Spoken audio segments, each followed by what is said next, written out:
नमस्कार प्यारे बच्चों, कैसे हो बेटा? सभी अच्छे हैं ना? बेटा आज हम पढ़ेंगे आपकी हिंदी पाठ्य पुस्तक का पाठ नंबर 7, जिसका नाम है सत्यवादी राजा हरिश्चंद्र। ठीक है, तो नाम तो आपने सुना ही होगा कि सत्यवादी यानी कि जो सच बोलने वाला कौन था? राजा हरिश्चंद्र। राजा हरिश्चंद्र ऐसे व्यक्ति थे जो सदा ही सत्य बोलते थे। ठीक है, पढ़ते हैं पाठ। राजा हरिश्चंद्र बड़े सत्यवादी थे, यानी सदा सच बोलते थे। दान देने में तो उनकी बराबरी करने वाला कोई भी नहीं था, यानी कि वो दान करने में बहुत ही विश्वास रखते थे। तारा उनकी पत्नी थी। उनकी पत्नी का क्या नाम था? तारा। राजा शिव की कन्या होने के कारण वह शैव्या कहलाई। जो तारा थी उनकी पत्नी, वो क्या था? राजा शिव की कन्या थी, इसलिए वो शैव्या कहलाई। उनके पुत्र का नाम रोहिताश्व था। राजा का जीवन बड़े सुख एवं आनंद से व्यतीत हो रहा था, यानी वो अपने जीवन में बहुत ही खुश थे। वे एक आदर्श राजा थे। प्रजा उनसे बहुत स्नेह करती थी, यानी सभी लोग उनसे बहुत ही प्रेम करते थे, प्यार करते थे। वे भी प्रजा का पुत्रवत पालन करते थे, यानी कि अपनी प्रजा को, अपने लोगों को, जो राज्य में रहने वाली प्रजा थी उनको कैसा समझते थे? अपने बच्चों जैसा ही समझते थे वो। एक बार राजा हरिश्चंद्र ने स्वप्न यानी कि सपने में विश्वामित्र को उनके मांगने पर अपना सारा राज्य दान दे दिया। स्वप्न में। दूसरे ही दिन विश्वामित्र दरबार में आ धमके। वे बोले, राजन, अब यह सारा राज्य मेरा है, क्योंकि उन्होंने सपने में क्या किया था? विश्वामित्र को अपना सारा राज्य दान में दे दिया था।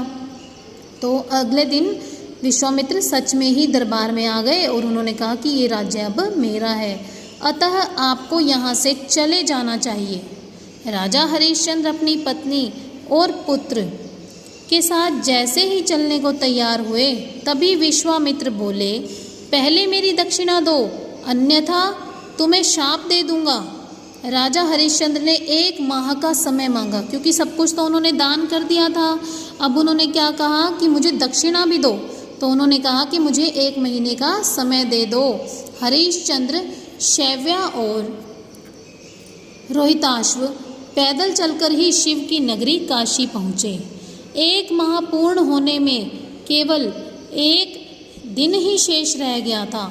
1 माह कौन सा? जो उन्होंने विश्वामित्र को वचन दिया था कि मुझे 1 महीने का समय दे दीजिए, फिर मैं आपकी दक्षिणा दे दूंगा। तो 1 ही दिन रह गया था। अचानक उसी समय कहीं से विश्वामित्र आ पहुँचे।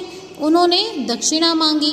यह सुनकर राजा व्याकुल हो उठे, क्योंकि उनके पास तो कुछ था ही नहीं देने के लिए, इसलिए वो परेशान हो उठे। व्याकुल, परेशान होना। उसी समय एक बूढ़े ब्राह्मण ने धन देकर रानी को खरीद लिया।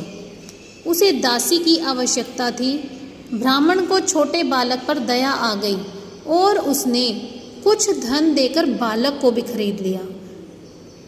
अब दोनों को क्या हुआ? एक बूढ़े ब्राह्मण ने उनकी पत्नी और उनके बेटे को, दोनों को कुछ धन देकर खरीद लिया। राजा ने धन विश्वामित्र को दे दिया।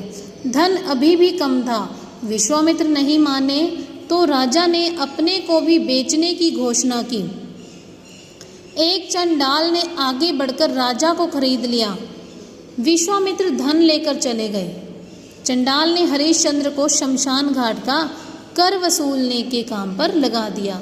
वहाँ पर क्या हुआ? एक चंडाल ने राजा को खरीद लिया और जो धन मिला वो उन्होंने उनको दे दिया, विश्वामित्र को, और विश्वामित्र चले गए। और वहाँ पर जो चंडाल था उसने क्या काम दिया हरिश्चंद्र जी को? शमशान घाट का कर वसूलने के काम पर लगा दिया। एक बार अंधेरी रात में राजा आवाज़ लगाकर शमशान घाट पर पहरा दे रहे थे। उसी समय एक स्त्री अपने मृत बालक का शव लेकर वहाँ आई। वह बहुत दुर्बल, मृत होता है बेटा मरे हुए बालक का, ठीक है। वह बहुत दुर्बल, कमज़ोर, दुखी और दीन लग रही थी। उसके पास कफन के लिए कपड़ा नहीं था, कर चुकाने के लिए धन भी नहीं था। हरिश्चंद्र ने उस स्त्री से कहा, मैं यहाँ का प्रहरी हूँ, यानी कि मैं यहाँ का जो ध्यान रखने वाला हूँ, रक्षक हूँ। मेरे स्वामी की आज्ञा है कि बिना कर दिए यहाँ कोई अग्नि संस्कार नहीं कर सकता। शैव्या ने बहुत अनुनय विनय यानी कि प्रार्थना की, पर राजा न माने। विवश होकर शैव्या ने अपनी पहनी हुई साड़ी आदि फाड़ने को हाथ उठाया ही था। तभी राजा की परीक्षा ले रहे थे, तभी वहाँ धर्मराज प्रकट हुए। धर्मराज ने शैव्या को रोका।